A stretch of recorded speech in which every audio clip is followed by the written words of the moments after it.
Would you believe it? I've driven just down near Sandwich, Reclimet. I always forget. They've got an M4 braking. And they have just stripped that car. And look what they had on eBay. A full airbag kit. A little air duct there he's just given me. We got the full dashboard. We got the knee airbag, driver's steering airbag, 4 seat belts, the module. We have got everything. And they have changed since our last come here. Welcome back to the channel and a new video on the M4 Competition. Thank you everyone in the comment section in the last video. We've got great support on this one. That was really good, finding that airbag kit really local. But most importantly, we have just had a delivery of a vital part for this car that we've been waiting for. Let's go out and show you it. It has just arrived. Probably the most expensive engine bed cradle we've ever bought for a car. It comes to about 600 quid. And I mean, that is expensive, but we needed it.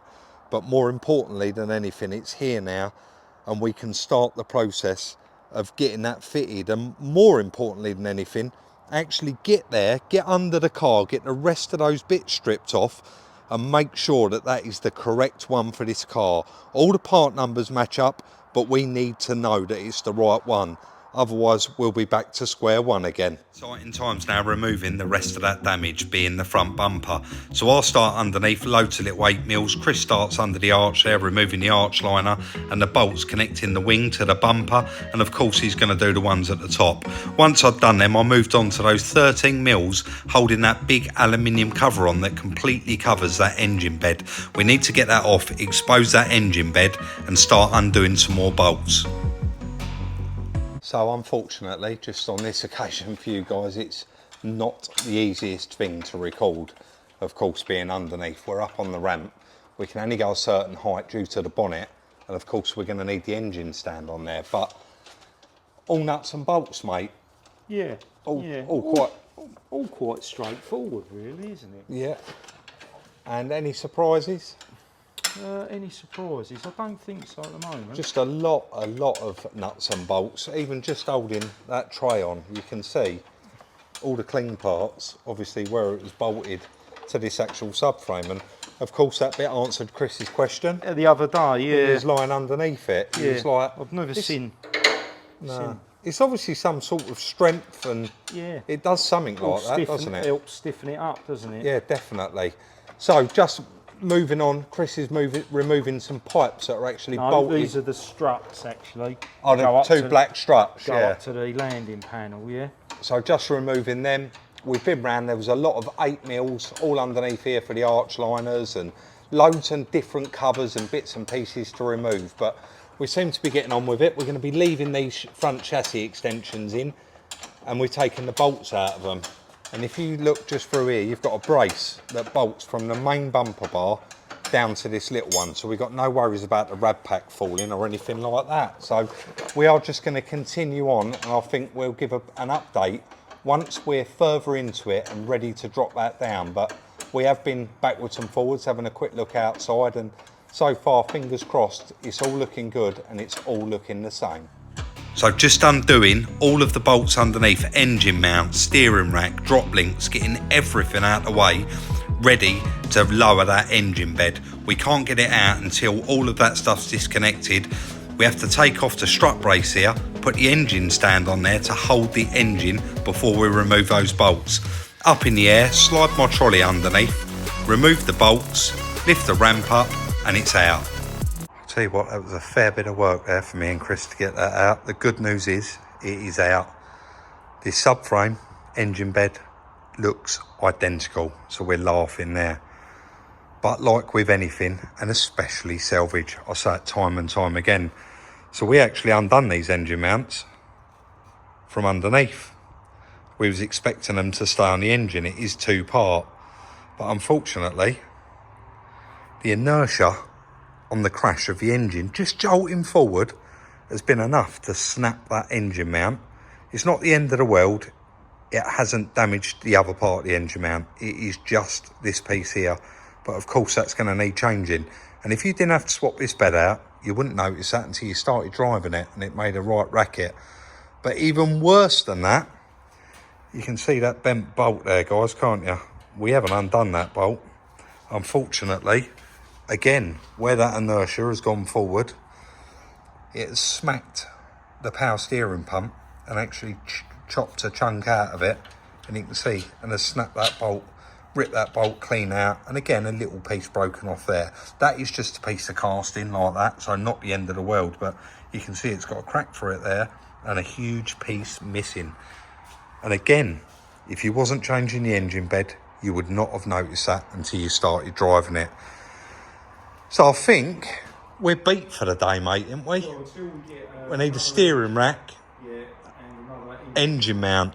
Sorry, I did just ask you to speak then, not knowing you had no mic on. So I'm going to get straight on the internet and see if I can find one of these M-Power steering racks. And of course, get that fitted on there, on that new bed, before we put that new bed in. And of course, engine mount needs to be bolted to the engine. I'll just show you where it was. So you see that bolt hole right there in front of us?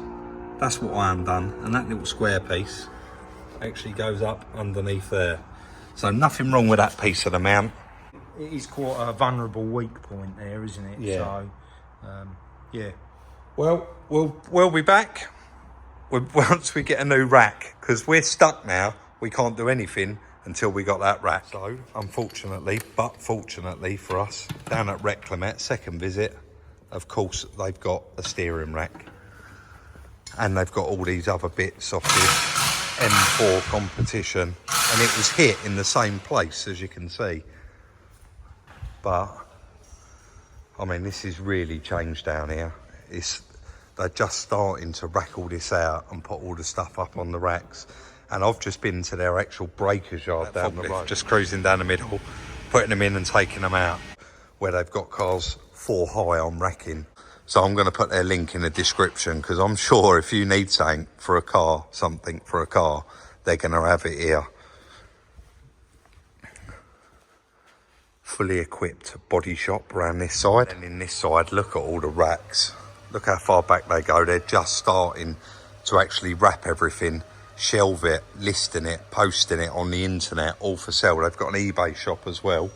And of course, they've got a pack house here, packing it all up. So, yeah, really, really changed since I was last here. When I last come down here, you actually went into a yard, climbed in and took the cars apart yourself. But how everything's changed. I'll link them in the description down below. That was very, well, I'm going to say it, that was a stroke of luck getting that. So lucky that their one was actually okay. I've already removed the heat shield, and the new bed's already prepared. It don't need anything doing. And literally, all we're going to use out of this subframe is them bolts, right? That's it, mate, yeah, that's it. So he's the got rest of it is scrap. Got those 3 bolts undone, and yeah, the rest of this can go in the bin. We're going to start building this one back up, and then hopefully get it under that car, because we need to get this on its wheels, because we've got another video to do, and we can't even get it off the truck. We're not even sure what way round. They might watch that before this, but yeah, we do need to get this back on its wheels, so we're going to crack on with it. So finally, back in with that new one, ready to get this back on its wheels. So a lot of up and down there on the ramp, and you'll see me jumping up, turning the steering slightly for Chris, just to get that knuckle back into the steering rack. That was a little bit awkward, but once we got it in there and got the bolt in, it was time to go round, do up all the engine mounts, stick all the subframe bolts back in, and of course that big aluminium under tray.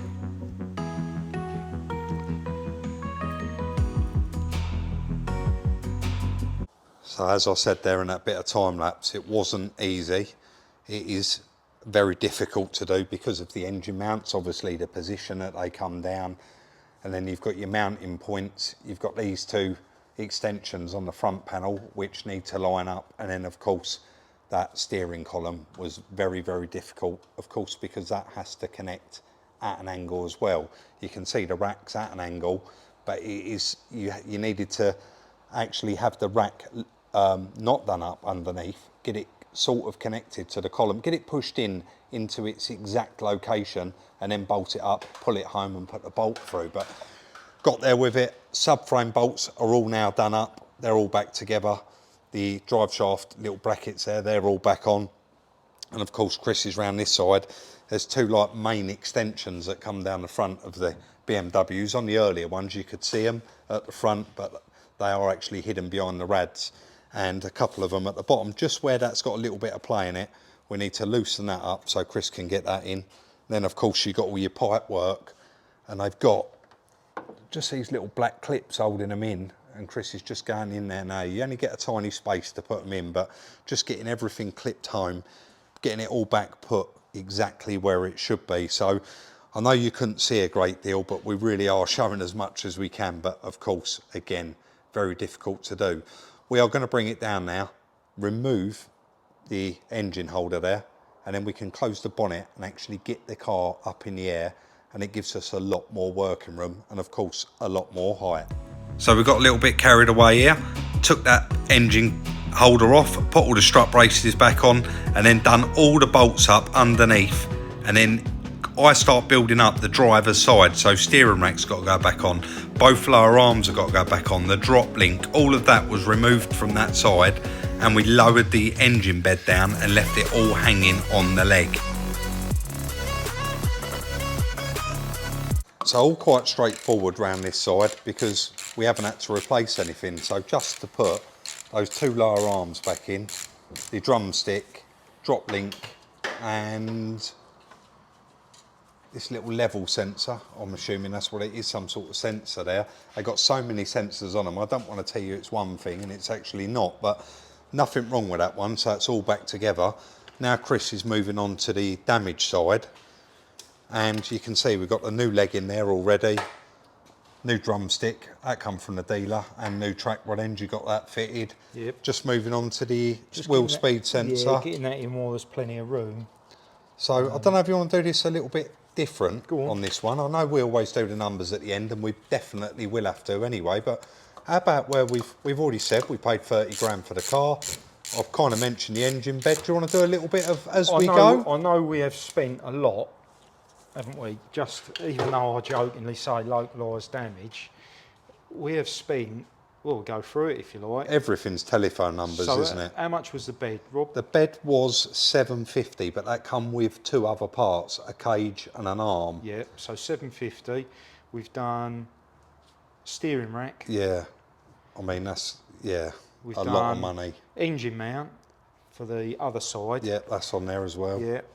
We've got two lower arms, drumstick, leg. What was the leg? 350.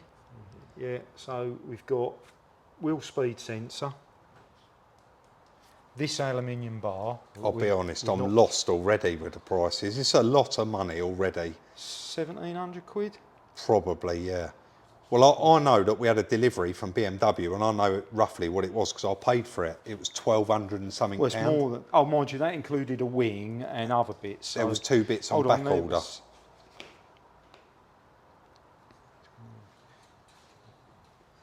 Probably should have It's written this down. actually, what else did we buy? Radiator. Drop link. Forget the rad at the moment. I'm just thinking of what, I think about 1,700 quid to get it on its, oh, and how much was a wheel? 350. 2,050 quid roughly to get it on its wheel and driving before we start the damage. This is what it's like, mate, on cars like this, isn't it? Frightening, isn't it? It is frightening, the price, but thankfully, I'm going to say it again, you didn't come down there with me, but down at Reclimet, huge thank you to them, because they have proper looked after us. If they, you know, I've got a lot of bits from them that if you had to buy them elsewhere, It'd be more like 3,000. it'll be more like 3,000 quid. So I think we're crack on. We're nearly there with getting this one back on its wheel. Well, I say we're nearly there.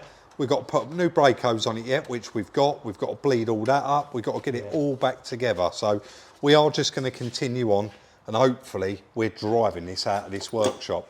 The other thing is I need to do that drop glass because it can't go outside in this weather. No, and I mean, we have got the rad, do we?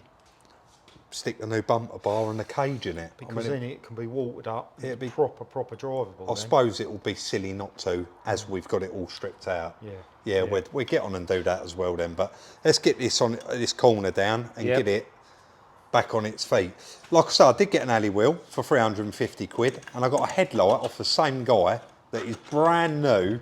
And I'm not going to say the price of that yet, but I think we got so lucky with that headlight. We really did get lucky. Let's carry on. So this is the bit where we wasn't actually supposed to do it, but we decided, do you know what, we've got the front bumper off, let's get that front bumper crash bar off. It was a little bit tricky, there was a lot of little clips, a lot of bolts, and of course a couple of them you couldn't get to, but it'll be false economy. We're here now, we might as well strip it off and get the new one fitted.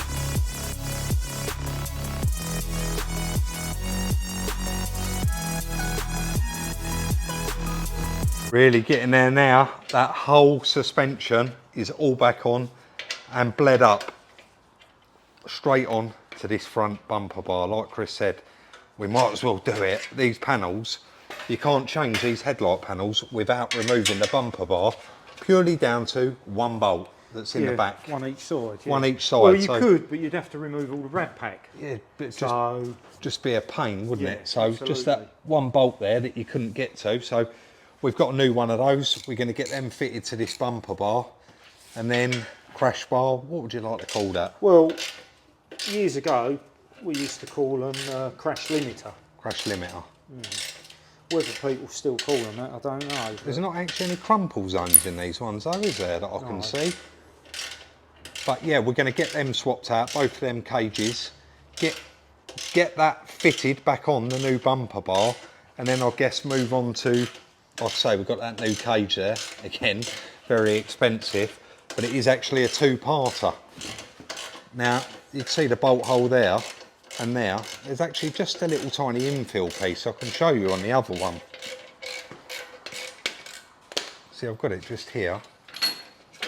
So once the radiator goes back in, of course that sits on top and holds in those pins in the top of the radiator, and our one of those is destroyed as well. So we need to get one of those ordered up, but that's not going to stop us from getting the rad in, and it'll actually sit in both of the bottom feet, the rubber feet.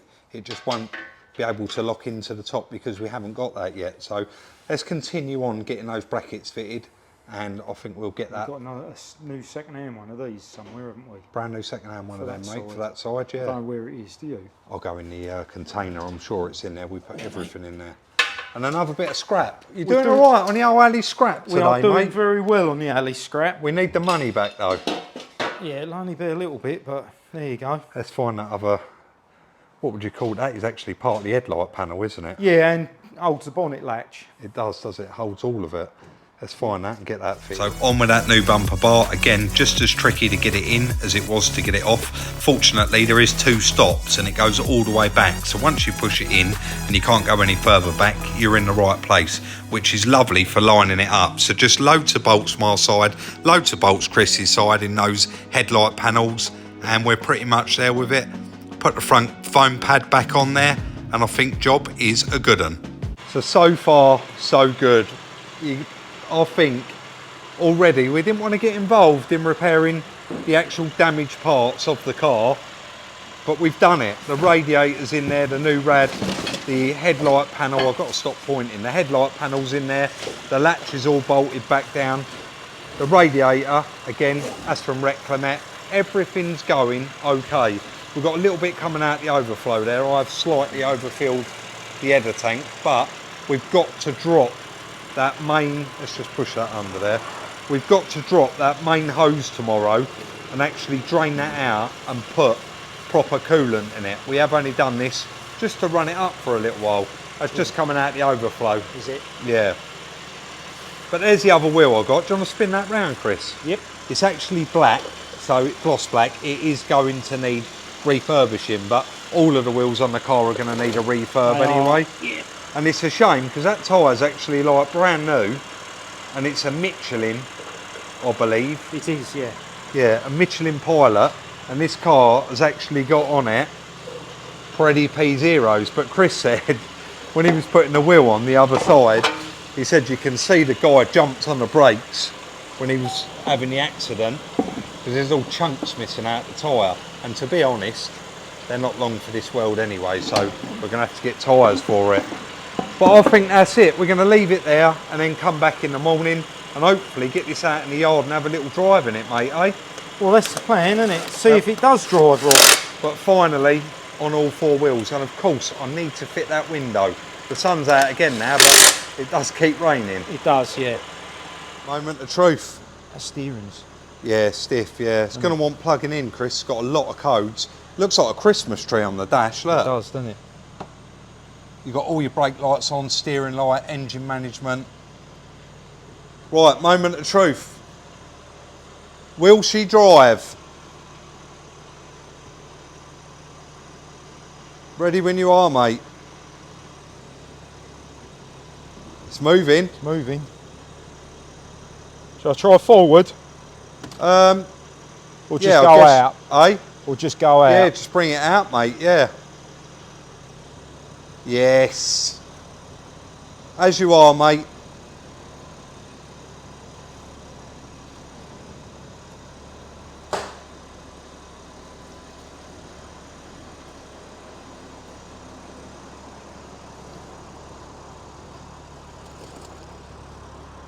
Yeah, that sounds beautiful as well. Shall I get them gates open so you can take it for a little run up the yard? Until the airbags are done, we probably can't clear the crash.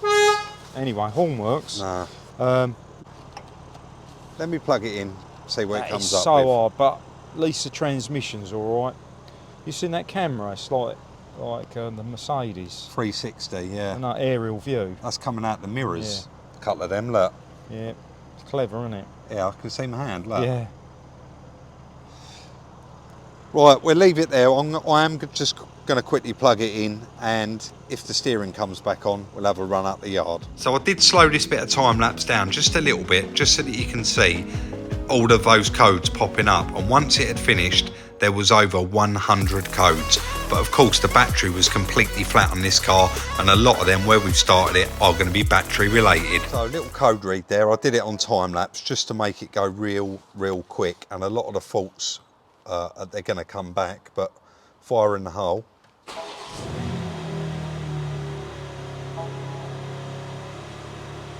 Oh, a lot of them have gone off, Chris. So no engine management now. No diff light.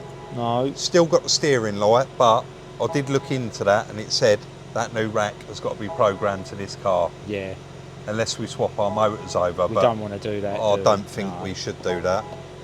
Obviously it's got all the restraint system faults still, and the spanner light, lighting system, PDC failure, none of that's plugged in. No. But the actual main faults, i.e. all the ABS sensor, everything like that has all gone. Yep. But one thing I will say is, that is hard. you ain't going to be able to test, No. you can't test drive that like that. No.